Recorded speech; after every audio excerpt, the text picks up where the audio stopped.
Guys আমার সামনে ক্রুল gaming AK-47 এর হেডশট দিয়ে ডাউন করি।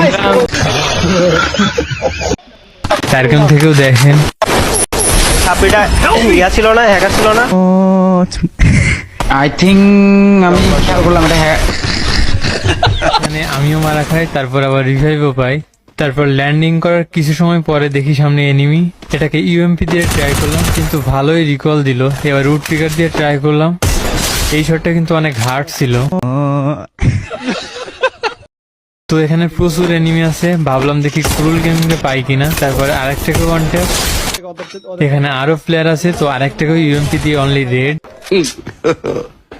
পরে একটা এনিমি বসেছিল, ওটাকে ওয়ান ট্যাপ, কিন্তু ক্রুল গেমিং পাচ্ছি না। তারপর এখান থেকে একটা মেয়ের কাছে মারা খায়। আস্তে আস্তে আমার টিমমেট সবাই শেষ, আর শেষে আমাদের জোন পুষার ক্রুল গেমিং এর কাছে মারা খেলো। তো ভালো থাকুন সবাই, টাটা।